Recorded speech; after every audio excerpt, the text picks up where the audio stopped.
नमस्कार दोस्तों, कैसे हो आप सब।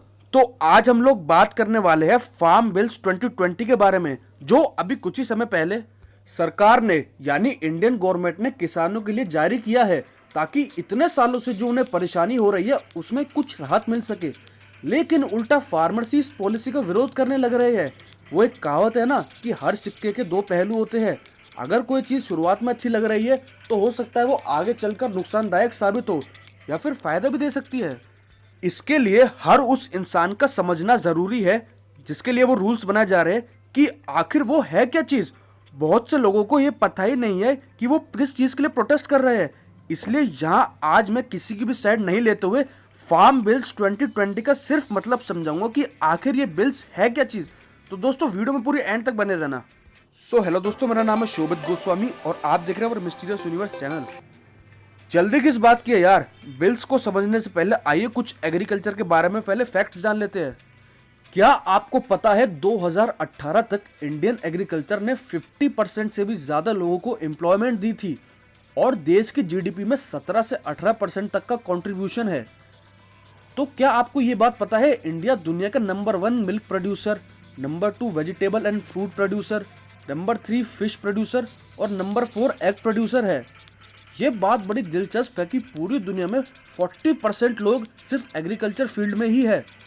2018 के स्टैट्स के मुताबिक एग्रीकल्चर में चाइना नंबर 1 पर थी, इंडिया नंबर 2 पे, यूएसए नंबर 3 पे और इंडोनेशिया नंबर 4 पे। चाइना के नंबर 1 पोजीशन पर होने के बाद भी इंडिया को एग्रीकल्चरल कंट्री इसलिए बोला जाता है क्योंकि इंडिया के पास मिल्क, पल्सेस और स्पाइसेस का सबसे लार्जेस्ट प्रोडक्शन है। इतना ही नहीं, गेहूं, चावल और कॉटन उगाने की भी सबसे ज्यादा एरिया है। अब एग्रीकल्चर की दुनिया के लिए इंपॉर्टेंस जानते हैं तो कंस्ट्रक्शन के लिए, पेपर बनाने के लिए, इन सब के लिए लकड़ियां इस्तेमाल होती है जो फाइनली एग्रीकल्चर से ही आती है। कॉटन, वूल, लेदर सब एग्रीकल्चर की ही देन है। जिंदा रहने के लिए एनर्जी चाहिए और एनर्जी के लिए खाना बहुत जरूरी है, जो एग्रीकल्चर के बिना इम्पॉसिबल है। आर्टिफिशियल फूड्स तो हम सब देखते हैं, सब्जियों में इंजेक्शन लगा के उन्हें बड़ा किया जाता है, लेकिन सब्जियां तो एग्रीकल्चर से ही उगाई जाती है। इन शॉर्ट, बिना एग्रीकल्चर के दुनिया नहीं चल पाएगी। इसकी इंपॉर्टेंस तो हमने जान ली, भला फार्मर्स की जरूरत क्यों पड़ती है, आइए इस पर से भी पर्दा उठाते हैं। तो फार्मर एक गाइड का रोल निभाता है, जिसकी गाइडेंस के बिना फूड को प्रॉपरली ग्रो करना इम्पॉसिबल है। यार बिना गाइडेंस के तो कोई भी चीज़ नहीं होती। वेजिटेबल, फ्रूट्स को कैसे ग्रो करना है, कौन सी प्रिकॉशन अपनानी है, सॉइल को कैसे बैलेंस करना है, कब और कितना पानी डालना है, कौन सी दवाई डालनी है, यार ये सब तो किसान ही बता सकता है। तो इसलिए फार्मर बहुत इंपॉर्टेंट है एग्रीकल्चर फील्ड के लिए।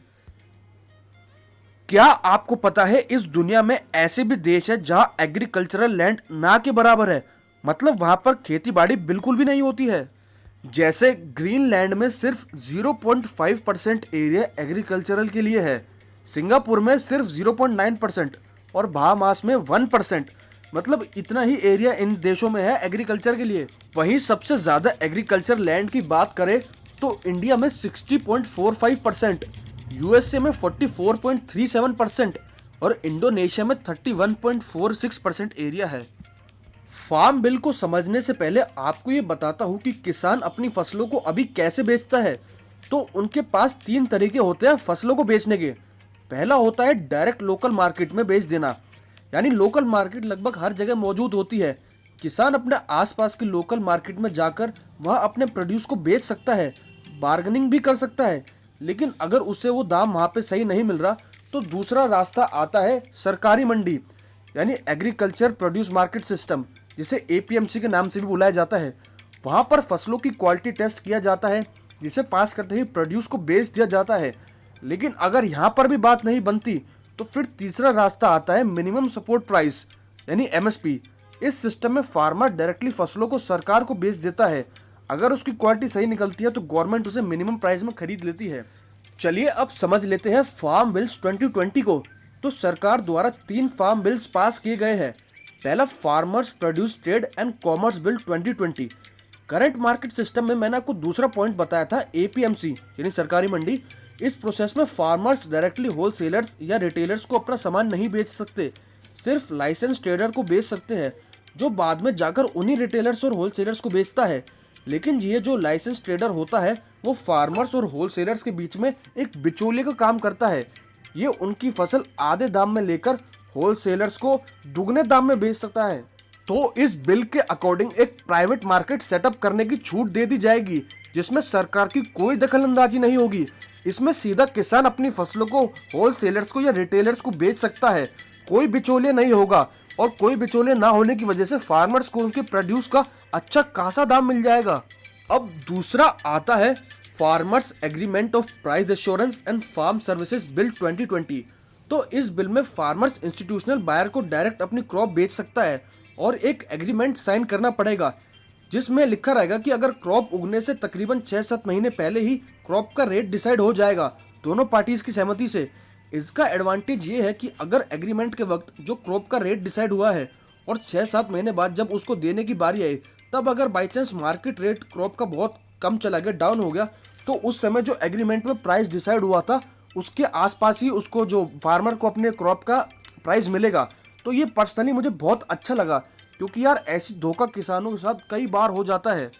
क्रॉप का प्राइस कुछ और डिसाइड किया जाता है, लेकिन मार्केट प्राइस डाउन होने की वजह से क्रॉप को बड़े ही सस्ते दामों में बेचना पड़ता है। लेकिन इस बिल के आने के बाद ऐसी कोई भी प्रॉब्लम फ्यूचर में देखने को नहीं मिलेगी। अब लास्ट आता है एसेंशियल कमोडिटीज बिल 2020। तो इस बिल के अकॉर्डिंग एक स्पेसिफिक चीज़ों की लिस्ट बना दी जाती है और उस लिस्ट में मौजूद आइटम्स की स्टोरेज एक लिमिटेड अमाउंट से ज़्यादा नहीं रख सकते। अब इसमें चेंजेस करके कुछ सामानों को लिस्ट से हटा दिया गया है, जैसे पोटैटो, पल्सेस, ऑयल वगैरह। इससे अब इन सब चीज़ों को लिमिटेड अमाउंट से ज़्यादा स्टोर किया जा सकता है, जो फाइनली एक बेटर डिसीजन लिया गया है। अब सवाल आता है कि आखिर फार्मर्स और स्टेट गवर्नमेंट इसका विरोध क्यों कर रहे हैं। स्टेट इस डिसीजन को इसलिए अपोज कर रही है क्योंकि प्राइवेट मार्केट के सेटअप होने की वजह से जो क्रॉप्स बेची जाएंगी वो सब टैक्स फ्री होंगी। तो एपीएमसी यानी सरकारी मंडी की वजह से जो उन्हें क्रॉप्स पर टैक्स मिलता था वो सब खत्म हो जाएगा। जो पहले उन्हें हजारों करोड़ों मिल रहे थे, इस बिल के आने के बाद वो 1 रुपए भी नहीं मिलेगा उन्हें। और फार्मर्स इसका विरोध इसलिए कर रहे हैं क्योंकि उन्हें लगता है कि प्राइवेट मार्केट आ जाने की वजह से जो छोटे फार्मर्स हैं उनका बहिष्कार किया जाने लगेगा। पैसे वाले लोग उन्हें अपनी उंगलियों पर नचाने लगेंगे। इतना ही नहीं, इन बिल्स में मिनिमम सपोर्ट प्राइस यानी एमएसपी के बारे में जिक्र नहीं किया गया है। तो शायद उन्हें लगता है कि प्लानिंग की जा रही है कि आगे इसको हटा दे, जो फाइनली उनके लिए नुकसानदायक है। तो गाइस यही सब रीज़न है जिसकी वजह से किसान आंदोलन हर जगह जोरों शोरों से चल रहा है। फार्म बिल 2020 को अगर ठीक से देखें तो इसे फार्मर के ही बेनिफिट के लिए बनाया गया है, लेकिन अभी भी कुछ पहेलियां अनसुलझी है जिसका रिजल्ट नुकसानदायक भी हो सकता है। लेकिन ये गारंटी थोड़ी है कि वो रिजल्ट बेकार ही निकले। वो बिल सही भी तो निकल सकते हैं। एनीवेज किसी भी चीज़ को हम अप्लाई करने से पहले नहीं बता सकते कि उसका रिजल्ट क्या निकलने वाला है। वैसे मैंने इसे फ्री एंड फेयर मैनर में आपको सिर्फ फार्म बिल 2020 का मतलब समझा दिया है। तो बस दोस्तों आज की वीडियो में इतना ही था। तो अगर आपको वीडियो अच्छी लगे तो उसको लाइक कर देना, चैनल को सब्सक्राइब कर देना। शुक्रिया दोस्तों, थैंक यू।